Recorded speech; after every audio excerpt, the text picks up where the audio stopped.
पार्टों की शुरुआत में दिखाते हैं जब के नियान को बचाकर वहां से जाने लगता है तो कुन के गुंडे उस पे अटैक कर देते हैं। खैर वो जैसे तैसे उनसे लड़ लेता है बट इस चक्कर में उसे भी चोट आ गई थी। देन वो नियान को बचाकर वहां से ले जाता है। बाद में जब नियान को होश आता है तो वो अपने कपड़े चेंज हुए हुए देखकर शॉक हो जाती है। तो के कहता है डोंट वरी, क्लीनिंग लेडी ने तुम्हारे कपड़े चेंज किए। देन नियान उसे रिक्वेस्ट करती है कि प्लीज वो उसके पैर से इस डिवाइस को हटा दे क्योंकि उसे कैदी जैसा फील होता है। तो के भी उस डिवाइस को नियान के पैर से हटाकर उसके हाथों में पहना देता है और कहता है डोंट वरी, ये एक ट्रैकर है। नियान कहती है तुमने मुझसे झूठ बोला। तो के कहता है कौन इतनी आसानी से हार नहीं मानेगा, कभी भी तुम खतरे में हुई तो इसे दबा देना, मैं तुम्हें बचाने आ जाऊंगा और अगर तुम यहाँ से भागने की कोशिश नहीं करोगी तो सेफ रहोगी और अगर भागी तो पक्का मौत तुम्हें ढूंढते हुए आएगी। तो नियान पूछती है क्या हो अगर मुझे भागने का चांस मिले। तो वो कहता है इस आइलैंड से कोई नहीं भाग सकता, मैं भी नहीं। ये कहकर चली जाता है। तो नियान सोचती है लगता है यहाँ से निकलने के लिए मुझे इस पर ही डिपेंड रहना पड़ेगा। देन वो बाहर आकर उसकी चोट पर दवाई लगाने लगती है। तो के कहता है अचानक तुम इतनी अच्छी क्यों बन रही हो। तो वो कहती है तुमने जो मुझे बचाया बस उसका एहसान चुका रही हूँ। ये सुनकर वो उसे देखने लगता है लेकिन फिर उसका हाथ हटाकर कहता है कि मैं खुद कर लूंगा, मुझे किसी का टच करना पसंद नहीं। तो वो कहती है अभी हम दोनों एक ही नाव पर सवार हैं, तुम्हें मुझ पर ट्रस्ट करना चाहिए। डोंट वरी, अब मैं नहीं भागूंगी और तुम्हारे बारे में भी किसी को नहीं बताऊंगी बट आई होप कि तुम मुझे प्रोटेक्ट कर सको। तो के कहता है क्या तुम्हें इस बात का डर नहीं है कि मैं तुम्हें धोखा दे सकता हूँ। तो वो कहते हैं नहीं, क्योंकि तुम उन लोगों से अलग हो। तो वो कहता है ठीक है, मैं तुम्हें एक चांस देता हूँ, आज रात तुम इस आइलैंड से निकल सकती हो। यहाँ दिखाते हैं कि उनको पूरा यकीन होता है कि वो लेजर के ने ही चुराया है। देन वो के पास आके झूठा मूठा दिखावा करने लगता है कि उसने आज जो भी नियान के साथ किया वो उसके लिए गिल्टी फील कर रहा है और माफी मांगने का दिखावा करता है और के से कहता है कि गुस्सा मत हो, हम दोनों तो बड़ीज है ना, देखो मैं तुम्हारे लिए एक गिफ्ट लेकर आया हूँ। और वो गिफ्ट कुछ और नहीं, एक सुंदर सी लड़की होती है जिसका नाम वैनिडा होता है। वो आते ही के से चिपकने लग जाती है और उससे कहती है मुझे भी एक गेम खेलना सिखाओ ना। लेकिन के उस लड़की को छोड़ नियान को सिखाने लगता है और दोनों को क्लोज देख वो पूछती है तुम तो मुझे सिखाने वाले थे ना। तो वो कहता है हम दोनों को देख के क्या तुमने कुछ सीखा नहीं, जाओ खुद खेलो। और कुन को कहता है तुम्हारा गिफ्ट टू मच है, इसे तुम अपने पास ही रखो तो अच्छा है। ये कहकर वो नियान को वहाँ से ले जाने लगता है लेकिन तभी सामने से उनका बॉस पैंगली आ जाता है जिसका लेजर के ने चुराया है। उसकी शक्ल देखते नियान को अपना पास्ट याद आ जाता है। फ्लैशबैक में दिखाते हैं कि पैंगली ने नियान की मॉम को मारा था और ये होते हुए नियान ने देख लिया। पैंगली भी उसे देख कहता है लगता है मैंने तुम्हें कहीं देखा है। तो नियान डरकर वॉशरूम का बहाना बनाकर वहाँ से चली जाती है। एक्चुअली पैंगली ही वो इंसान है जिसे नियान काफी टाइम से ढूंढ रही है, बस ये जानने के लिए कि उसने उसकी मॉम को क्यों मारा। देन ये सब यहाँ बैठकर वाइन पीने लगते हैं लेकिन कुन ने उसके ड्रिंक में कुछ मिला दिया था। देन वो नियान के पास आकर कहता है तुम्हें के पास जाने की कोई जरूरत नहीं, मेरे बंदे के का अच्छे से ख्याल रख लेंगे। यहाँ के को दिखाते हैं जिस पर दवाई का असर होने लगता है और ये देख वो लड़की उसके करीब आने की कोशिश करती है।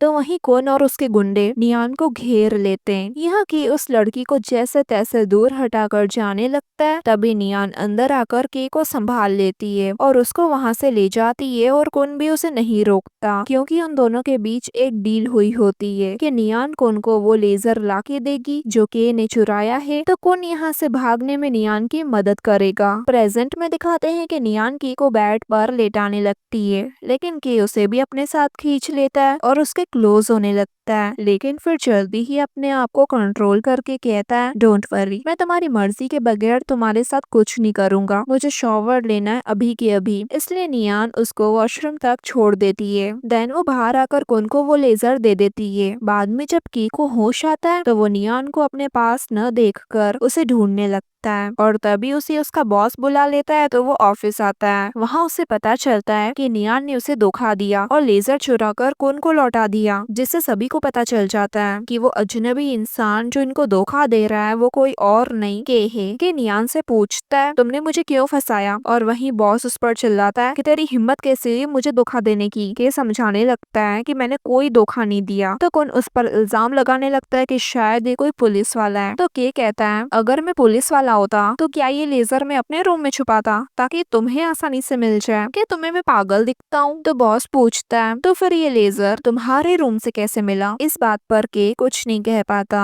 देन नियान कुन से पूछती है कि मैंने तुम्हें ये यूएसबी लाके दे दी, तो अब तुम कब मुझे यहाँ से जाने दोगे? तो ये सुनकर बॉस कहता है, किसने कहा तुम यहाँ से जा सकती हो? तो नियान कुन से गुस्से में कहती है, तुमने मुझसे झूठ कहा। तुमने कहा अगर मैं ये लेजर के रूम में रख दूंगी तो तुम मुझे यहाँ से जाने दोगे। ये कहकर वो कुन को ही फंसा देती है। और अब के भी नाटक करता है कि कुन ने मियान के साथ मिलकर उसको फंसाने की कोशिश करी। तभी बॉस उन सबको चुप करवाते हुए बताता है कि ये यूएसबी किसी काम की नहीं है, क्योंकि इसके अंदर की चिप ही गायब है। और अब बॉस भी कुन को गद्दार समझने लगता है। तो वो कहता है कि के और नियान मिलकर मुझे फंसा रहे हैं। ये कहकर गुस्से में चाकू से नियान पर हमला करने जाता ही है कि बीच में आकर के नियान को बचा लेता है और कुन को मारता है और मियान को वहाँ से उठाकर ले जाता है। बाद में पता चलता है कि कुन को फंसाने का ये प्लान तो के और नियान ने मिलकर बनाया था और नियान ने बस कुन के साथ होने की एक्टिंग करी थी। खैर के नियान की एक्टिंग की काफी तारीफें करता है और फिर उसे यहाँ से भागने का रास्ता बताता है कि जब मैं बॉस से मिलने जाऊँ तो तुम पीछे एक हील बनी हुई है, वहाँ जाना, वहाँ तुम्हें कोई मिलेगा जो तुम्हें इस आइलैंड से बाहर ले जाएगा और जब तुम घर पहुँचो तो यहाँ का सब कुछ भूल जाना। नियान पूछती है, अगर तुम मुझे यहाँ से जाने दोगे तो क्या तुम खतरे में नहीं पड़ोगे? तो वो पूछता है, क्या तुम्हें मेरी चिंता हो रही है? तो वो कहती है नहीं। तो वो कहता है सच में? थोड़ी सी भी नहीं? तो वो कहती है बिल्कुल नहीं। देन वो पूछता है सच में? तो वो कहती है हाँ। देन वो उसे प्यार से कहता है मेरी चिंता मत करो और मेरे लिए कोई भी फीलिंग्स मत रखना, क्योंकि हमारी दुनिया अलग अलग है। तो वो ये सुनकर वहाँ से चली जाती है। अगले सीन में दिखाते हैं कि कुन नियान को पकड़कर अपने रूम में ले आता है और कहता है फाइनली के ने तुम्हें मुझे दे ही दिया, अब मैं अच्छे से अपना हिसाब किताब पूरा करूंगा तुम्हारे साथ। ये कहकर उसके साथ जोर जबरदस्ती करने लगता है और इसी मोमेंट पर ये पार्ट पूरा होता है गाइस।